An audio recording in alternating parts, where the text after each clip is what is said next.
Hey guys, we are back here live with the conversation piece. We are on the move. We are always moving. We are always going. So if you would like to be a part of this show, please email us at 2020conversationpiece at gmail.com. Again, I am your host, Mershele Brown. Like I said, we are on the move. So if you were on my page on Facebook on yesterday, you saw a recap of an old show with Miss Alicia Brown. She was here a couple of years ago. I think it was right before the pandemic, and she was talking to us about recovery claims. And so now we're over the pandemic, but still in a pandemic, so don't get it twisted. But we have some other things that we're going to talk about. She has a new company. I'm so excited for her. Yes. God is doing great things. He has never stopped. We might stop, but he does not stop. So that is a peaceful conversation to have. So guys, if you are with us live on Instagram, you're live with us on Facebook, you have any questions, kind of put them in the chat. We'll try to get to those questions. But we're going to be talking about some good health care issues like wellness. We're going to be talking about finance. We're talking about the 7 pillars of wellness. So I have today with me Miss Alicia Brown and Miss Jennifer here today. They are the head and the lead and the ladies in charge with Edgecare 360. Yeah. If you don't know, you will know, okay? So stay tuned, listen up. If you have, like I said, if you have any questions, email the show, 2020 Conversation Piece. We will get with you. We're at Gmail. We will get those questions answered for you if we can't answer them on the show. But ladies, how y'all been doing? Hey, don't they look beautiful? They got to be blessed amongst one. So again, thank you for our affiliates in Las Vegas.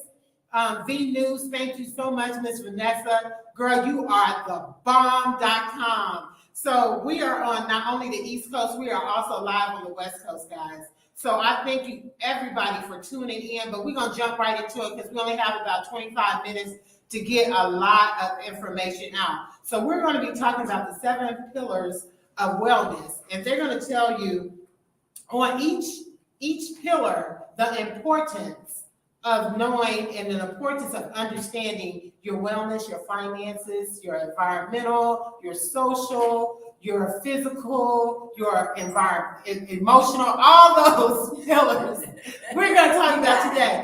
Right? I got it, right? So Miss Alicia, we'll start with you. You know the last shall be first. So Alicia, what gave you this concept to bring this to us? I know mental health is really a big issue.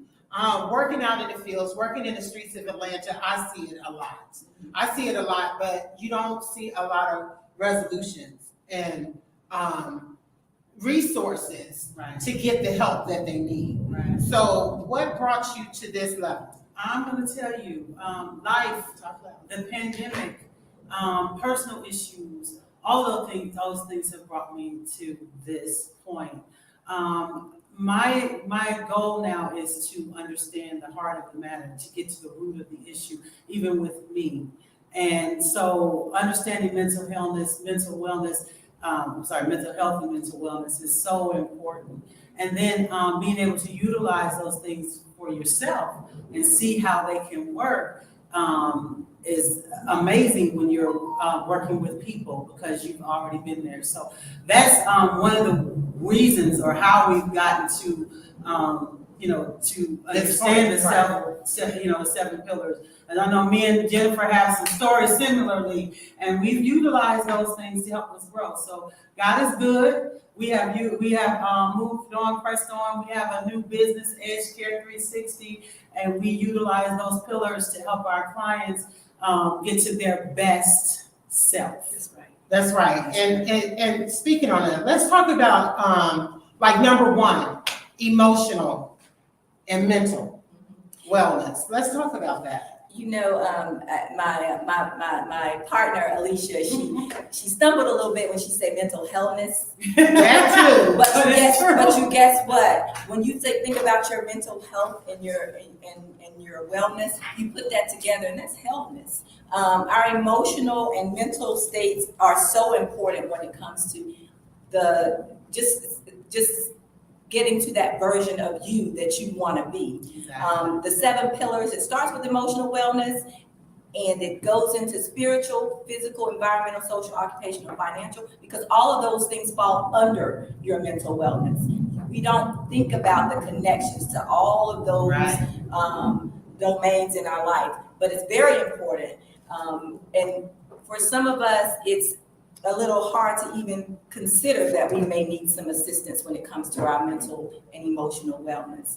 But I'm here to tell you, everybody does, including us. As therapists, we have to have some support when it comes to our emotional wellness.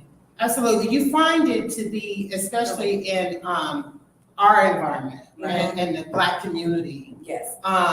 It seems like a stigma to not want to talk about that thing. And sometimes we have a lot of the issues. And because we don't want to talk about it, or we don't want to share what we're going through, we get stuck in there. So it becomes an emotional thing for us. And then we're fighting that emotional thing, which deals with our mental, which knocks off our whole wellness. I mean, you gain weight or you lose weight, you get good attitude or you have a bad attitude. Right. That emotional thing, that mental thing is really a bad thing. Especially if some people, my grandmother would always say it best, I tell you, some people are sick and don't even know they're sick. Don't even know they're sick. Don't even know they're sick, and they're not understanding that wellness of that. I just found out just recently, with having a hysterectomy knocks off your whole chemistry. Yep. It knocks off everything, and it has you having mental issues and anxieties and things that you never had beforehand, but don't know how to deal with that. And you blame it on the husband, or you blame it on the kids, and you don't even know it's through your own wellness. You're exactly right. And wellness is so important. So let's talk about that, the spiritual part of that. Okay. What is the balance of that for the emotional, the mental, and the spiritual? Thinking spiritually is having a connection and understanding your relationship with God is very important. And the other part of that is how you think, your positive thinking. You know, and the Bible tells you to think on these things, whatsoever is lovely, whatsoever is good report. You know, it tells you to think those things, but there's a reason behind it. Because when your thoughts change and you are spiritually connected and you're on the positive side of health, and you're thinking how well you can be, the life that you want to live, and you're focusing on those things of being better, then your body responds to better. Absolutely. If you focus on things that are negative and constantly bringing you down, and people in those same areas, right, then your body responds to worse or unhealthy or bitter. So the thing is getting that balance, because while you can't control the environment, you can control what goes on between your ears, your mental. You have the ability to change anything just by how you think. So spiritually is very important because it's everything. It's life. Wouldn't you agree? I agree. When I think about spiritual wellness, most people hear the word spiritual and they start thinking about church. Right. The spiritual is deeper than that. It's a connection to your being aware of yourself as well. So self-awareness is very important when it comes to having a healthy outlook or a healthy view of the world and yourself emotionally. So I think back to Shelby when she said stuck. The word stuck just kind of resonated with me, because that's what happens when you find yourself in a thought process. You feel like you can't go forward, you can't go backwards, you can't go sideways, and you just can't. You imagine being on an escalator and the escalator stops. And there's a video online like that, and I've seen it. It's like the escalator stops, and you're standing there like, somebody call for the escalator repairman. All you got to do is walk up the steps. But you got to think. But because there's so much going on, right, you can't even think that all I gotta do is put one foot in front of the other. Right. So understanding how all that ties to your emotional wellness, those 7 pillars all link to that together. Right. So, Well, I know how it is with on the escalator, girl. Because if you've ever been to Atlanta, they have one of the escalators. It's so, I mean, the steps are so many steps to go from the basement to the sky. yes. And it stopped on me one time. See, I couldn't think to walk because there was too many steps. But what I was like, it? oh my God. what was holding you? What was holding you back? The only thing, it was actually, it was me losing breath getting to the top. So that even takes us into our next pillar, number 3, physical health. You gotta have it. I'm telling you, this. But even with saying that, like you said, spiritual. Whatever so a man thinketh, so is he. Right. So if you think good of yourself, then you shall be. Right. If you think negative of yourself, then that will show up as well. So we do have to maintain that transformation of the mind. The mind has to be transformed to wealth, transformed to success, transformed to healthy living, healthy eating, healthy everything. Because sister going up them steps, it was a whole lot of steps. I couldn't think fast enough because I was so tired. I rode up 3 steps and I had 50 more to go. I was like, oh Lord, how am I gonna make it? Rescue. I was trying to call 511. Heroes. But yes, spiritual is most definitely. But physical health, that's our next pillar, number 3. Most definitely physical. Girl, child, I'm telling you, I got on the floor, couldn't get up. I fall and can't get up. But you gotta have that physical health. Definitely have to have that physical Absolutely. health. And that physical health can be anything from the way you eat, the way you just being intentional about yourself. Sleep. Your sleep is so important. If God took a rest, we got to. We have to take a rest. And being aware when your physical wellness is being interrupted. Absolutely. Because sometimes we think, I can live on 2 hours of sleep and I can still function. But can you though? Not good. Health, Yeah, right. Exactly. You're functioning, but are you functioning well? Absolutely. You're living your best life. Exactly. Right. So self-awareness it falls in under the physical wellness, your spiritual wellness, your emotional and mental wellness. That is one of the key points. You gotta understand that I can't survive off of 2 hours of sleep. Right. I probably need to eat a salad today because I had Yeah, cheeseburger yesterday. Can't eat that honey bun. The thing too, What you put into your body. but understanding how it makes you feel when you do it. Yes, that's exactly. And so being in tune with the feeling. For example, I know that I cannot eat pork. Yes. It makes me sweat. It makes me feel bad. That's right. I have to drink tons of water. I know that. I don't like that feeling. My heart starts burning. So why would I then eat a whole bunch of pork? Self-awareness. It's self-awareness, understanding and appreciating your body for what it's capable of so that you can be your best self. So, and just getting in tune with yourself is very important, right? Right, and you can live your best life, especially when you physically fit, spiritually fit. Oh my God, your emotional wellness comes into play as well as your mental wellness. That's right. So, how important is the environmental? Oh my gosh. Yes. Well, tell us about it. Your whole personality. Well, part of your personality. Let's put it to you that way.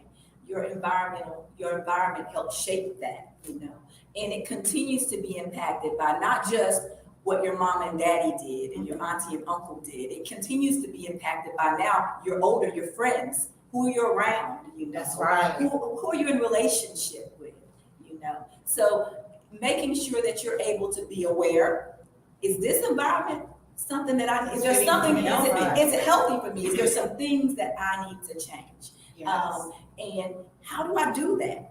And having the tools to be able to do those things is important as well. Absolutely. Not being afraid to ask for that help, not being afraid to go out and seek some type of mental health or emotional wellness. Notice we didn't just say mental health, we said emotional wellness. That's right. Yes.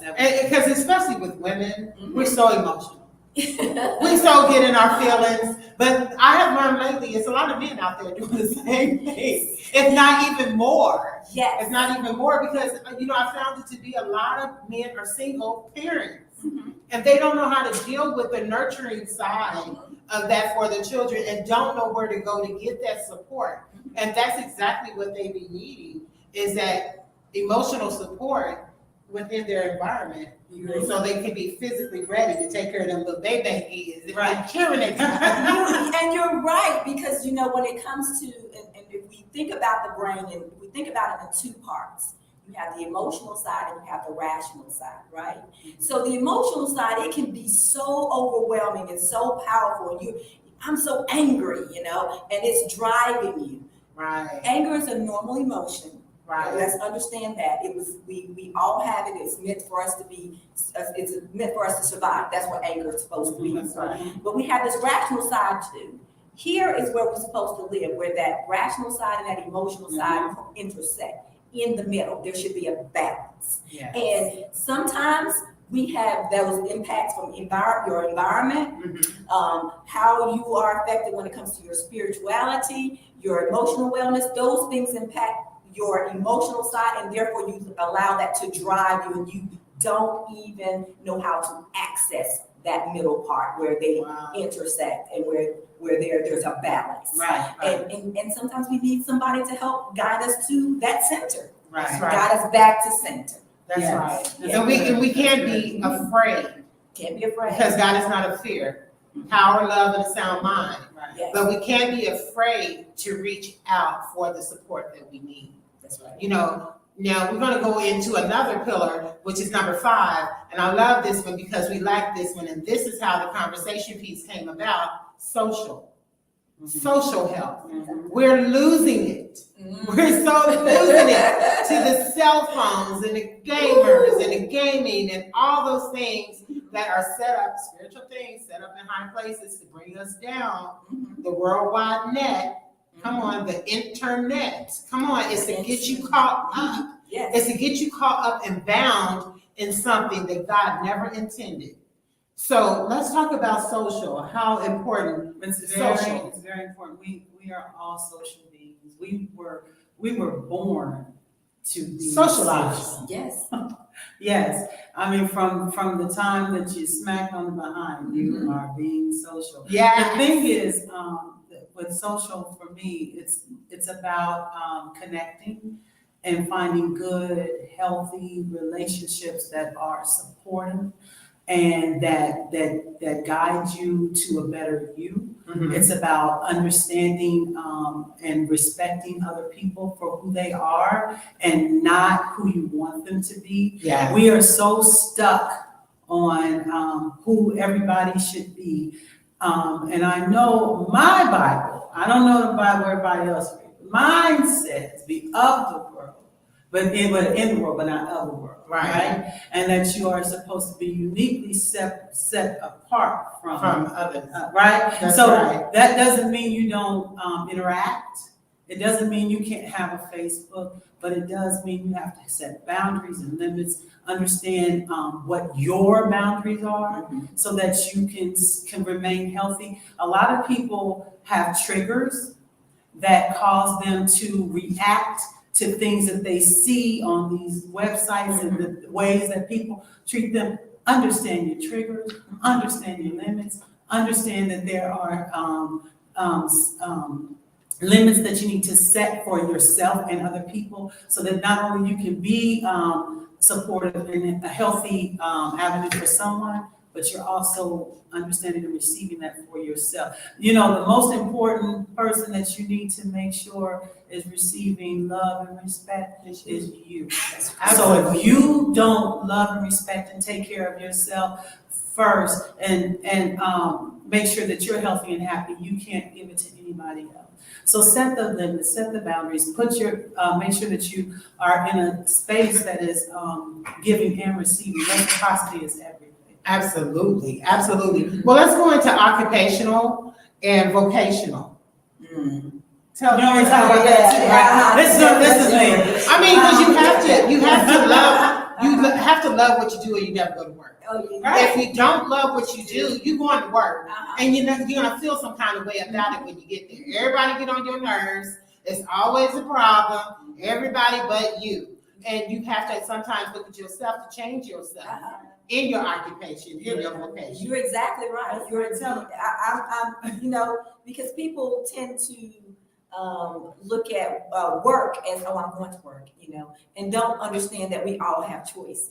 That's right. And everything, I know I keep saying self-aware. It's because sometimes you're not even aware of your strengths. You need someone to help you identify what they are. That's right. And you will find yourself falling into your passion more or less, following into like a job. You'll find yourself, and even if you're at a job, you'll find a way to turn that job into something that you love, because you're thinking about what gives me joy instead of thinking about, oh gosh, I hate going to work today. Right, and you can tell. You can tell when someone loves what they do and they love their job. They always smiling. Now, I don't know if them people at QT and Chick-fil-A really love their job, but I'm telling you, if I want to get a smile from someone, I go to QT or I go to Chick-fil-A.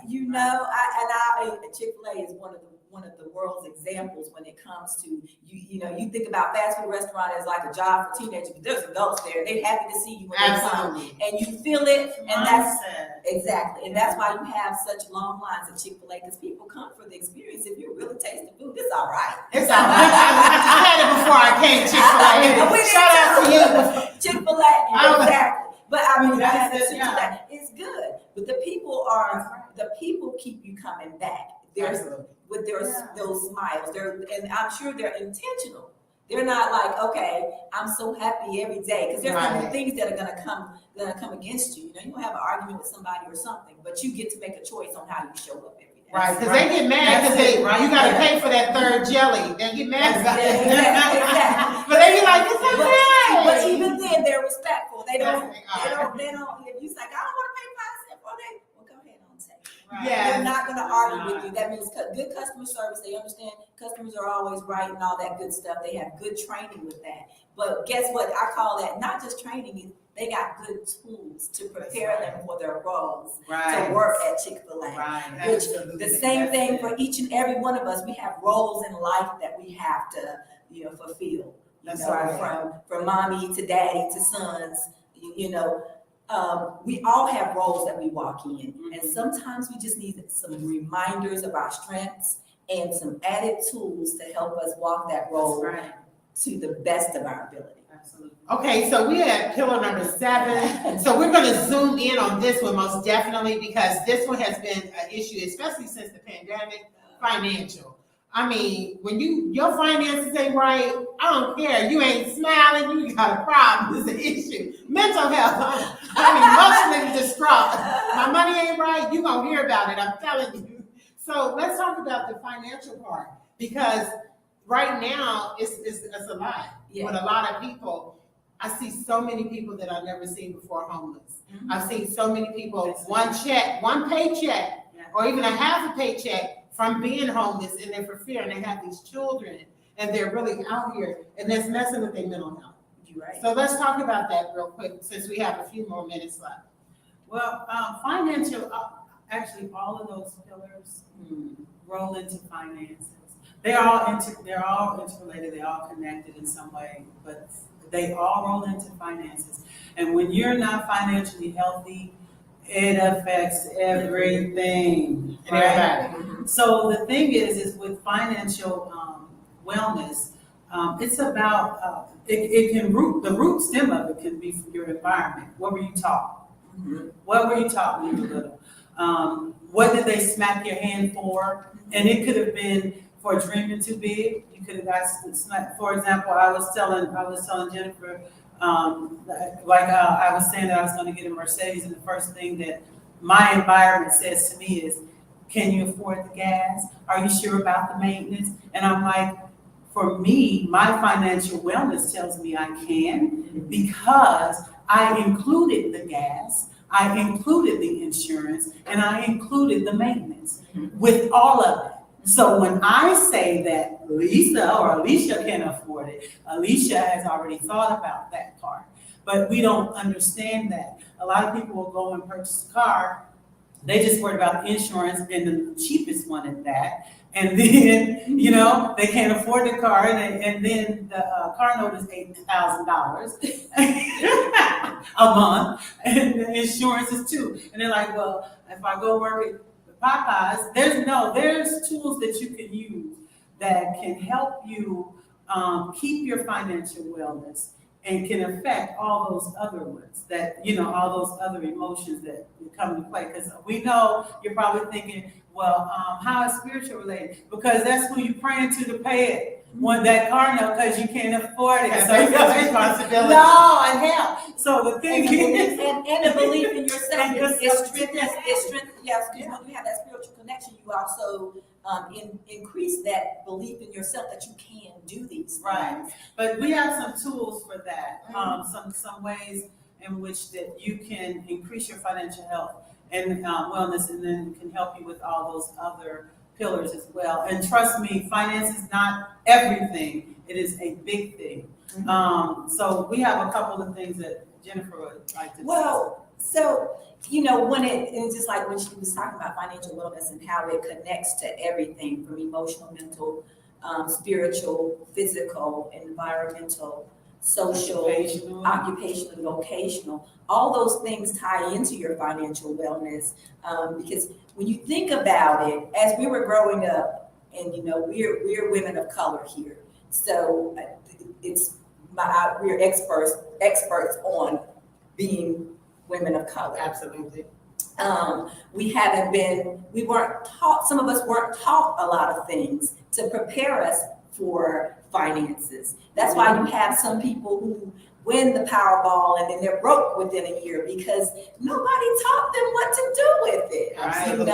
Or you have people who are working every day at Chick-fil-A or Popeyes or wherever, and they're buying these very expensive cars, and then they're living in places where the roofs are dilapidated, but they got a nice car parked in the driveway, and they're only like one payment away from the repo man coming to get that, because it's not their fault. They were not taught what to do. There are several tools, and I'm just going to give you one that I subscribe by, and whenever my daughter graduated from college, is something that I taught her, and she's doing very well. She's a mental health practitioner in North Carolina as well. But she had it's 50-30-20 rule.